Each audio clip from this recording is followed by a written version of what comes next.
जय बोलो देवादिदेव 1008 श्री भगवान महावीर स्वामी की जय जय जय। अहिंसा परमो धर्म की जय जय जय। परम पूज आचार्य गुरुवर श्री विद्यासागर जी महाराज की जय जय जय। बोले परम पूज गुणायतन प्रणेता मुनिवर श्री ब्रह्मांड सागर जी महाराज की जय जय जय। हमारे भावों का हमारी चेतना पर गहरा प्रभाव पड़ता है। हमारे मन में उत्पन्न होने वाले शुभाशुभ भाव शुभाशुभ कर्म के आशय का कारण है। हम लोग क्रियात्मक पापों पर जितना ध्यान देते हैं, भावात्मक पापों पर भी ध्यान देना चाहिए। क्रियात्मक पाप की अपेक्षा भावात्मक पाप से हमारा अधिक नुकसान होता है। इस आशय की बात विगत दिनों से आप सबसे की गई। आचार्य कुंद पाप का परिचय कराते हुए कहते हैं, प्रवृत्ति का पाप तो हर कोई समझ लेता है, वृत्ति के पाप को बहुत कम लोग पहचानते हैं। और जब तक वृत्ति में पाप हो तो प्रवृत्ति के पाप से मुक्ति भी कठिन है। वृत्तिगत पाप को समझने की कोशिश करो। वृत्ति यानी हमारी अंतश्चेतना के संस्कार से प्रेरित भाव, और प्रवृत्ति यानी हमारा बर्ताव। हम अपने बर्ताव को बदलने के लिए, व्यवहार को बदलने के लिए तो तैयार होते हैं, पर भावों को संभालने के लिए बहुत कम ध्यान दे पाते हैं। संत कहते हैं कि भाव और बर्ताव दोनों ठीक करना है, और भाव ठीक होगा तो बर्ताव तो अपने आप सुधरेगा। सन्नाओ तिलेशा,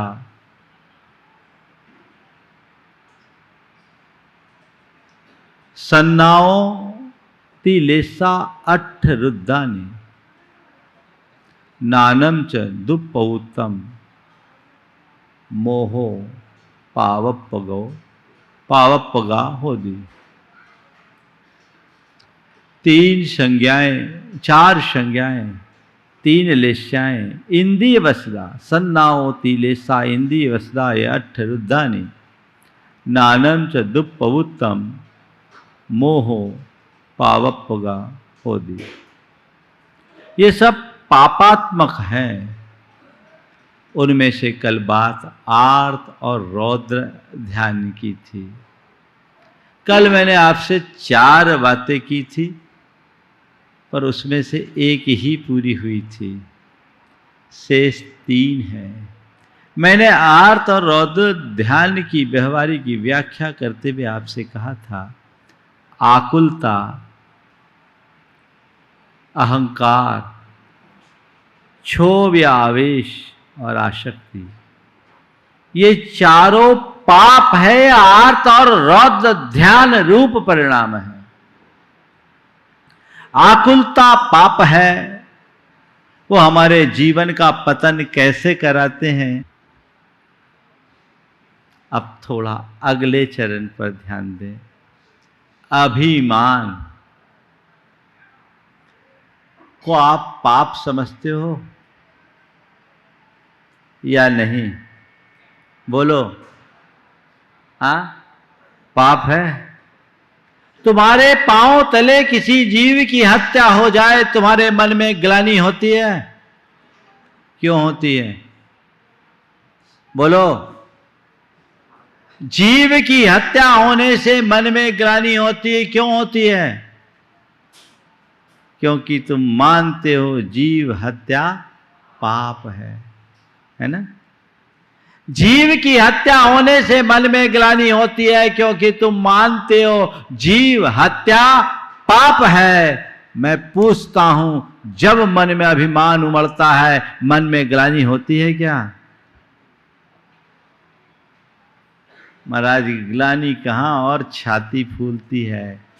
इसका मतलब तुमने हमें अभी कह जरूर दिया कि अभिमान पाप है, पर अंदर का मन अभिमान को तुम्हारे स्टेटस का सिंबल मान रखा है। वो मानने को राजी कहाँ कि मैं पाप हूं, है क्या? बोलो। और जब तक ऐसी स्थिति रहेगी हम कैसे सुधरेंगे? आप अभिमानी को पसंद करते हो? बोलो। नहीं करते। और अभिमान को? है गड़बड़। अभिमानी किसी को पसंद नहीं, पर अभिमान सबको प्रिय है।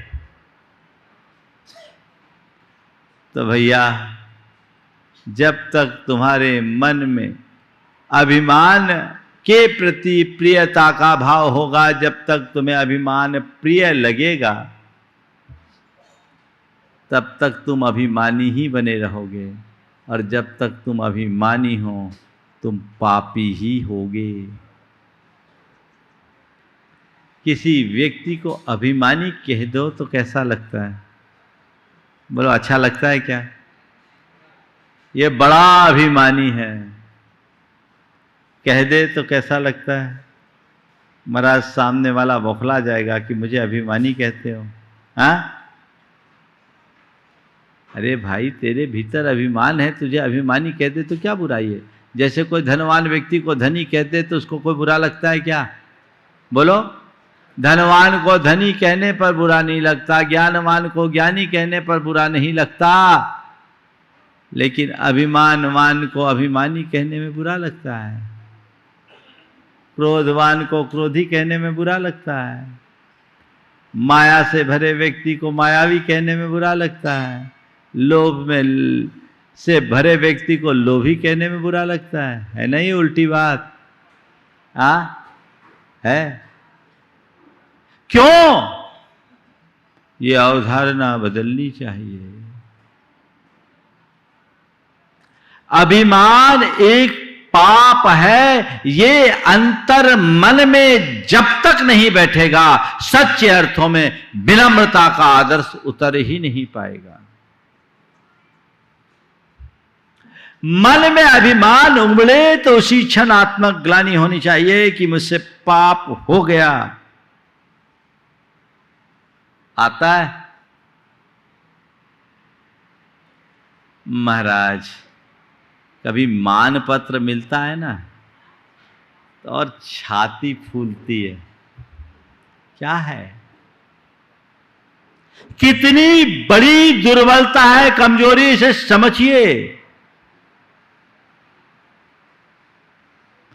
अभिमान पतन का कारण है, वह हमारी चेतना को कलंकित करता है। ये बात अंतर मन में बैठाइए, तब कहीं जाकर हम अपने जीवन में कुछ अच्छा कर सकेंगे। उसके वेग में फूलिए मत। हमें दूसरों का अभिमान बुरा लगता है, खुद के अभिमान में तो स्वाभिमान की झलक दिखती है ना? दूसरा तो ये बड़ा अभिमानी है, बड़ा घमंडी है। आजकल एक शब्द चल पड़ा, इसमें तो बड़ा एटीट्यूड है। खुद अपने भीतर देखो, दूसरे का अभिमान तुम्हें अभिमान दिखता है, खुद के अभिमान का पता क्यों नहीं लगता?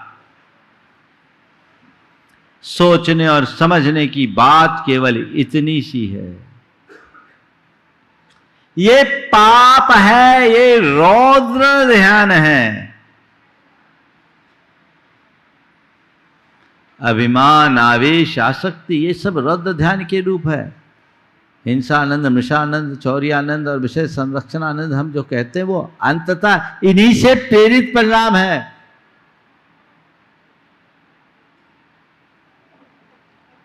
तो हमारी कोशिश हो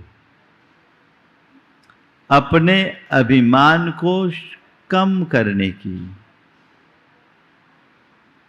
मान से मुक्त हो सकूं ये मेरा बड़ा सौभाग्य है, पर कदाचित मान मुक्त ना हो पाऊं तो कम से कम मान कम तो करूं, मान में अंधा तो ना हो।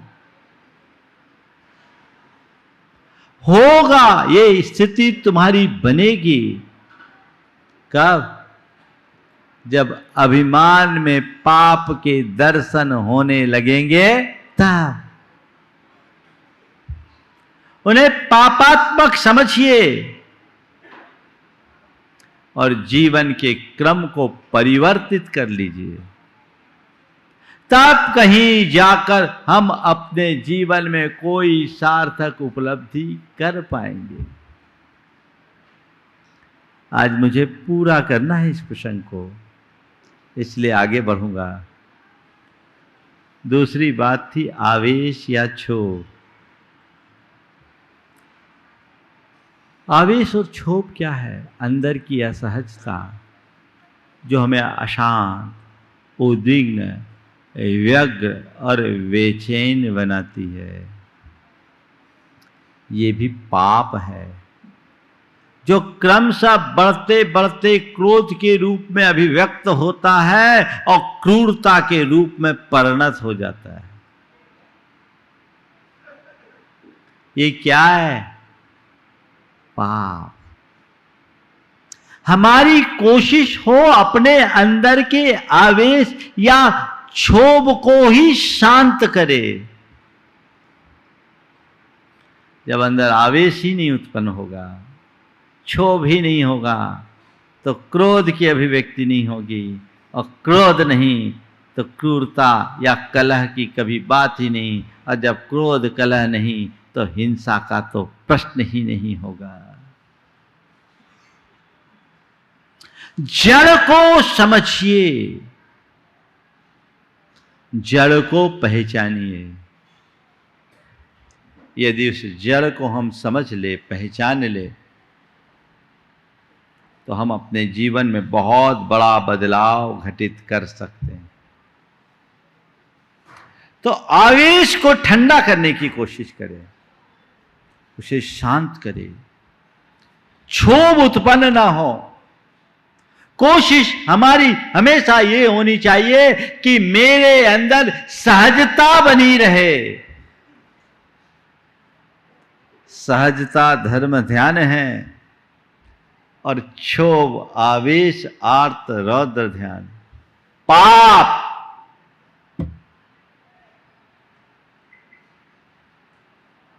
बात समझ में आ रही है?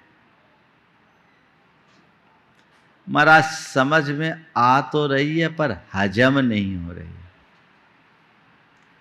आपके कहे अनुसार तो हम बड़े पापी हो गए। क्या हो गए? पापी हो गए। हाँ हैं? बात बिल्कुल सही है, पापी हो गए ये बात नहीं, पापी तो हम हैं ही। हमें अपने पाप को धोना है, और धोना ही नहीं पाप को मिटाना है, मिटाना ही नहीं पाप से बचना है, और बचना ही नहीं पाप को त्यागना है।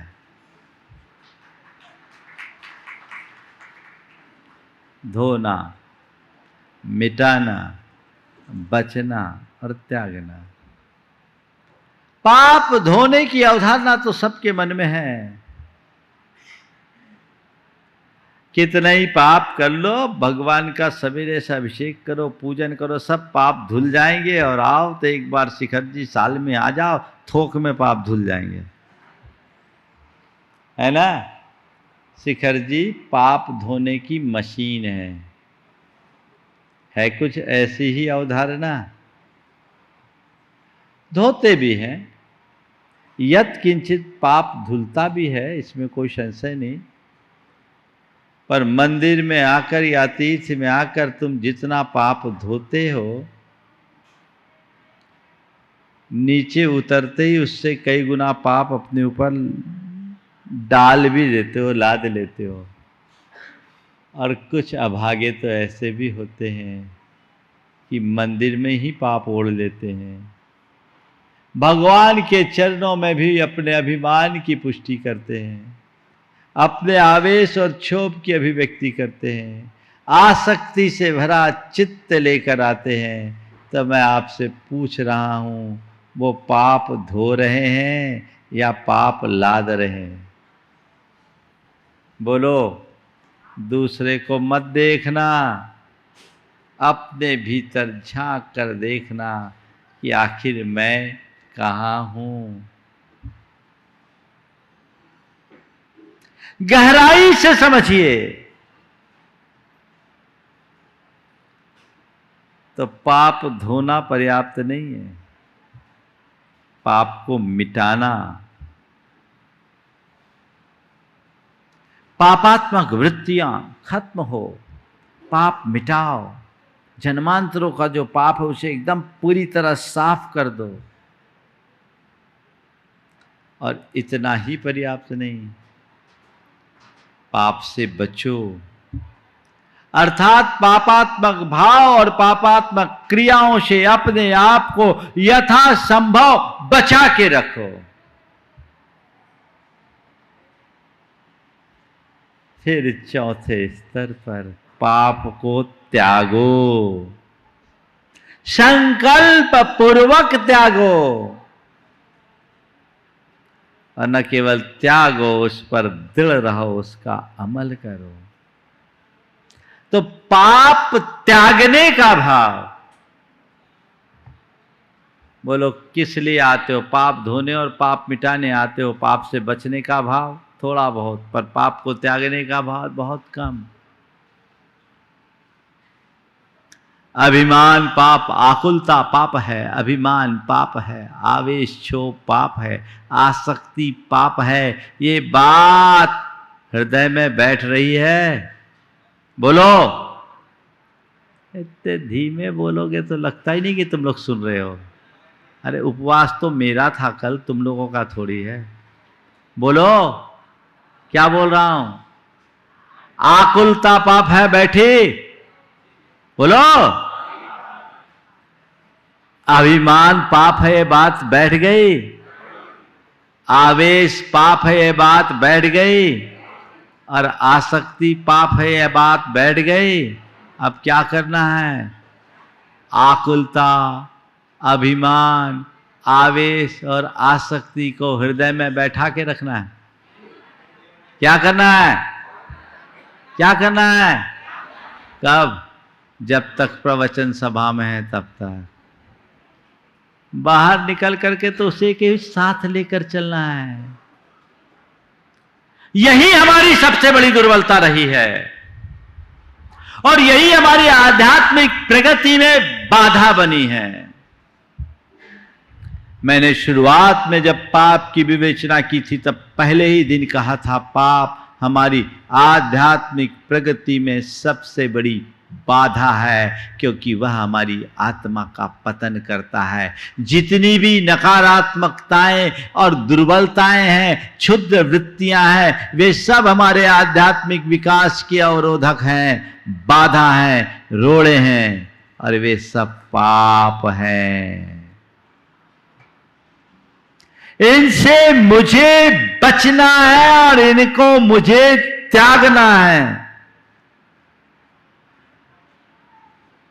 बस ये सब सहज होगा अगर अंतर मन में बात बैठ जाए, ये पाप है। ठीक वैसे ही जैसे किसी की हत्या करने पर तुम्हारे मन में ग्लानि होती है, हत्या करने की बात तो दूर, हत्या हो जाने पर तुम्हारे मन में ग्लानि होती है। कोई अनैतिक कर्म कर लेने पर तुम्हारे मन में ग्लानि होती है। वैसी आकुलता होने पर मन में ग्लानि होनी चाहिए, पश्चाताप होना चाहिए, और अभिमान आने पर मन में पश्चाताप होना चाहिए, आवेश आने पर मन में पश्चाताप होना चाहिए, आसक्ति उमड़ने में मन में पश्चाताप होना चाहिए। तभी ये साफ होंगे। आता है मन में ऐसा भाव,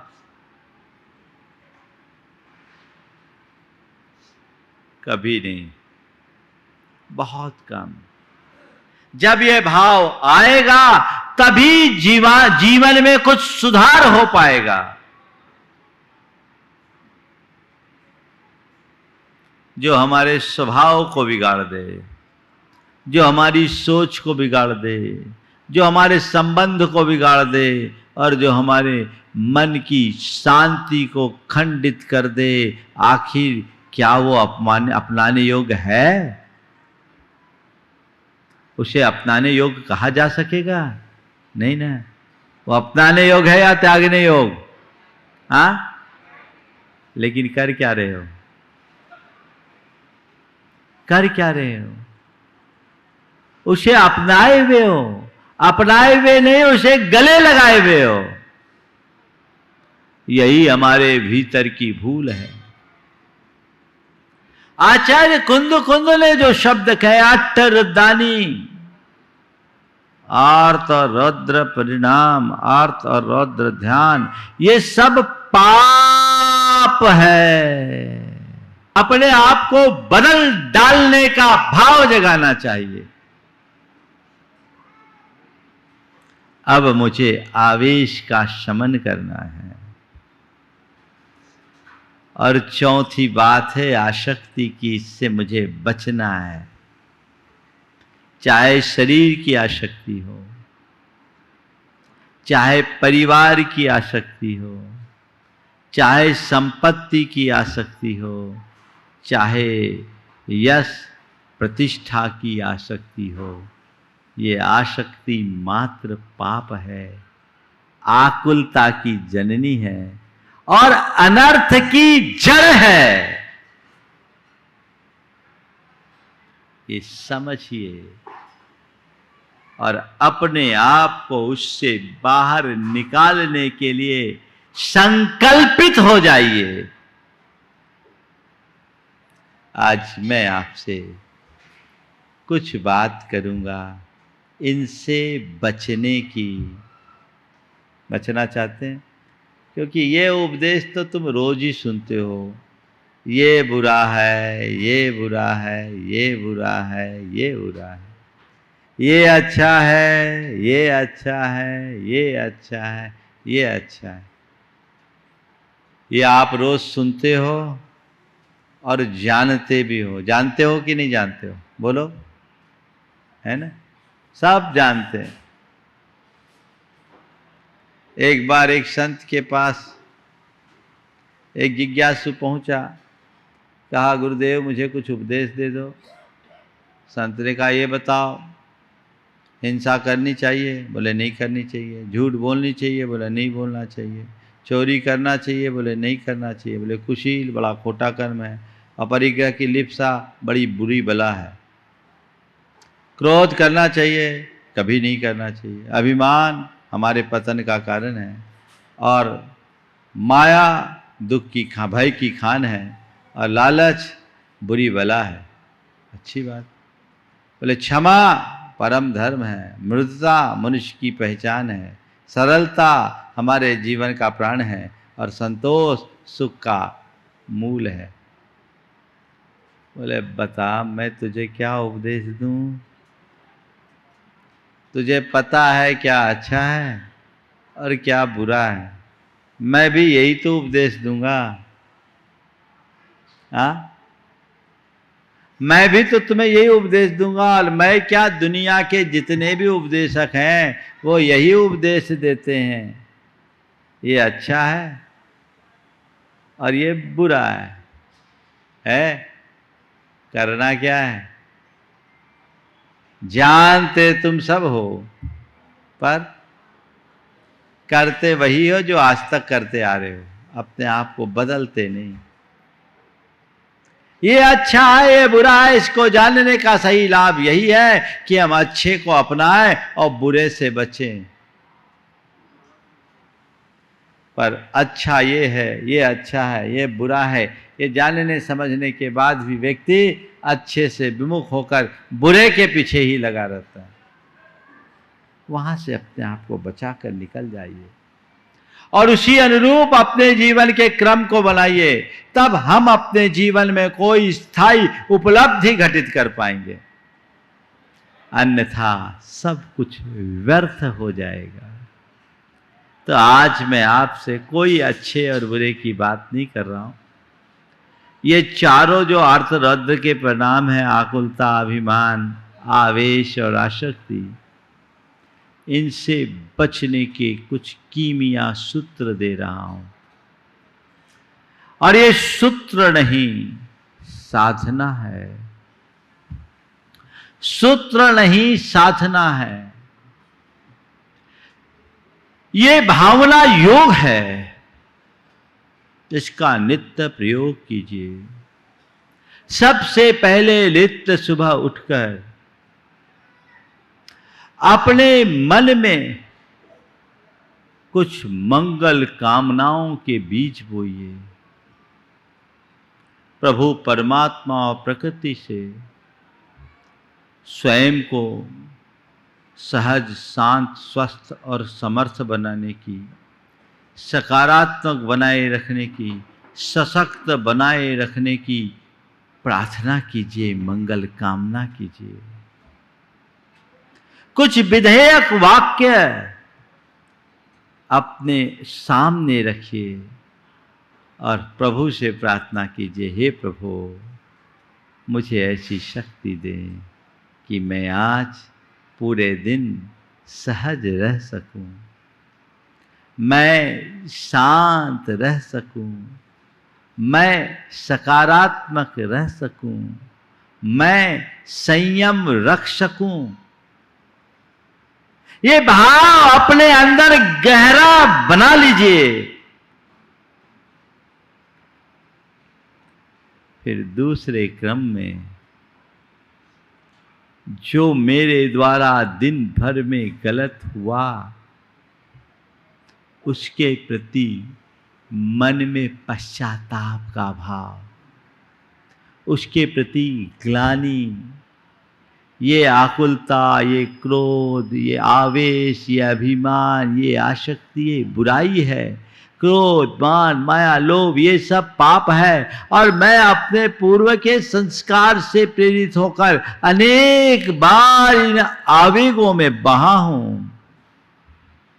हे प्रभु, आज मैंने जो भी मन से बुरा सोचा, वचनों से जो भी बुरा बोला और शरीर से जो भी बुरा किया, उसका मुझे घोर पश्चाताप है। मेरे मन में उसके प्रति प्रगाढ़ ग्लानि है और वो ग्लानि का अनुभव करिए। और फिर अपने अभिमानवश, अपने आवेशवश, अपनी आसक्तिवश या अपने अंदर की आकुलतावश, आतुरतावश मैंने जो भी कुछ गलत किया, उसके प्रति मन में पश्चाताप, ये प्रतिक्रमण है जो भावना योग का दूसरा चरण है। पाप से बचने का सशक्त माध्यम, पाप से बचने का नहीं, पाप मुक्त और दुख मुक्त होने का सशक्त माध्यम अपनाइए। जब पाप के प्रति आपके मन में ग्लानि होगी, पश्चाताप का भाव होगा, तभी आप उसकी पुनरावृत्ति से बच सकोगे। और उस पुनरावृत्ति से बचने के लिए तीसरे चरण में प्रत्याख्यान है, जो आपके मन में पापात्मक वृत्तियों से बचने के संकल्प के रूप में प्रकट होता है। जीवन को सहज, शांत, सकारात्मक बनाने का संकल्प, अपने भावी जीवन को उज्जवल बनाने का संकल्प अपने मन में जोड़िए। आज मुझे सहज रहना है, मुझे सहज रहना है, मुझे सहज रहना है, मुझे सहज रहना है, मुझे शांत रहना है, मुझे शांत रहना है, मुझे शांत रहना है, मुझे शांत रहना है, मुझे विनम्र रहना है, मुझे विनम्र रहना है, मुझे विनम्र रहना है, मुझे विनम्र रहना है, मुझे संयम रखना है, मुझे संयम रखना है, मुझे संयम रखना है, मुझे संयम रखना है, मुझे सकारात्मक रहना है, मुझे सकारात्मक रहना है, मुझे सकारात्मक रहना है, मुझे सकारात्मक रहना है। एक ही वाक्य को ओम, एक ही वाक्य को बार बार इस भांति दोहराइए मानो आप अपने अंतश्चेतना को कुछ विशेष निर्देश दे रहे हैं। ये कमांड है, और ये कमांड अगर व्यवस्थित बन गए, गहरे हो गए, तो आपका मन सहज रूप से उन वृत्तियों से जुड़ेगा और जिनसे आप बचना चाहते हो उससे बचेगा। जब भी मन असहज होने को होगा, अंदर से आवाज आएगी मुझे सहज रहना है। जब भी मन में क्षोभ आवेश आएगा, अंदर से आवाज आएगी मुझे शांत रहना है। जब भी मन में अभिमान उमड़ेगा, अंदर से भीतर से आवाज आएगी मुझे विनम्र रहना है। और जब भी हृदय में आसक्ति उभरेगी, अंदर से आवाज आएगी मुझे संयम रखना है, मुझे सकारात्मक रहना है। और यही तुम्हारे जीवन के बदलाव का आधार बनेगी। बड़ी वैज्ञानिक साधना है ये, बशर्ते आप इसे अपनाएं, अपने जीवन को पूरी तरह से बदल डालने की क्षमता आप विकसित करेंगे। और चौथे चरण में सामायिक है, वो इनर रिफ्लेक्शन है, अपने सहज शुद्ध शांत चैतन्य स्वरूप का स्मरण, अपने आत्मा के स्वरूप का स्मरण। मैं सहज हूं, मैं शुद्ध हूं, मैं शांत हूं, मैं पवित्र आत्मा हूं, मैं विशुद्ध आत्मा हूं, मैं चैतन्य स्वरूप हूं, मैं ज्ञान स्वरूप हूं। ये भावना बार बार गहराने से हमें अपने स्वरूप का बोध होता है, और स्वरूप बोध होते ही मनुष्य अकार्य से बच जाता है। स्वरूप का बोध होते ही उसकी प्रवृत्ति बदल जाती है। आज आपसे कोई अकार्य करने के लिए कहेगा, करोगे क्या? नहीं, ये कार्य मेरे लायक नहीं है, क्योंकि मैं एक सभ्य नागरिक हूं, मेरी अपनी प्रतिष्ठा है, मेरी अपनी छवि है, मुझे इसके विरुद्ध कार्य नहीं करना। आज मैं मुनि हूं, मुनि धर्म से विरुद्ध कोई कार्य मैं नहीं कर सकता, क्योंकि मुझे हर पल इस बात का एहसास है, श्रमणो हम, मैं मुनि हूँ, मैं मुनि हूँ, मैं मुनि हूँ, मैं श्रमण हूँ, तो मुझे श्रमणचर्या के भीतर रह करके ही अपना काम करना है। ये हमारे मन में है। इसी तरह जब हमारे मन में ये बात बैठ जाएगी, मैं शुद्ध आत्मा हूँ, मैं सोहम, मेरे भीतर का जो चैतन्य रूप ज्ञान रूप आत्मा है वो मैं हूँ, तो फिर मेरा स्वभाव सहज है, शांत है, शुद्ध है, पवित्र है, वह मैं हूँ। तो फिर असहज क्यों हूँ, अशांत क्यों हूँ, अशुद्ध क्यों हूँ, विकारी क्यों बनूँ? मुझे निर्विकार रहना है। ये संस्कार अपने आप जगेंगे। जितना गहरा आत्मज्ञान होगा, आत्मश्रद्धान होगा, आपकी प्रवृत्ति में उतनी ही सहजता आएगी। यह अभ्यास नियमित कीजिए और अपने अंदर चमत्कार घटित कीजिए। तुम 2-3 घंटे पूजा करके अपने आप को कितना बदल पाए मुझे नहीं मालूम, पर मैं कहता हूँ प्रतिदिन 45 मिनट का भावना योग कर लो। 3 महीने में रिजल्ट ना मिले तो मुझसे कहना। तुम्हारे पाप छूटेंगे, पाप गलेंगे, पाप धुलेंगे। करो। अधिक विस्तार न देकर मंगल भावना की कुछ पंक्तियों के साथ मैं विराम लूंगा। मंगल मंगल होए जगत में सब मंगलमय होए, इस धरती के हर प्राणी का मन मंगलमय हो।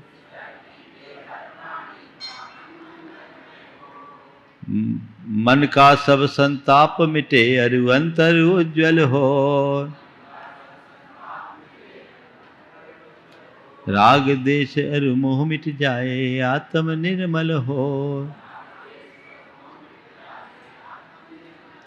प्रभु का मंगल गान करे सब पापों का क्षय हो। इस जग के हर प्राणी का हर दिन मंगलमय हो। मंगल मंगल होए जगत में सब मंगलमय हो। इस धरती के हर प्राणी का मन मंगलमय हो। मंगलमय हो प्रात हमारा, रात सुमंगल हो। जीवन के हर पल हर क्षण की बात सुमंगल हो। घर घर में मंगल छा जाए, जन जन मंगल हो। इस धरती का कन कन पावन ओ मंगलमय हो। मंगल मंगल होए जगत में सब मंगलमय हो। इस धरती के हर प्राणी का मन मंगलमय हो। जय बोलो परम पूज्य आचार्य गुरुवर श्री विद्यासागर जी महाराज।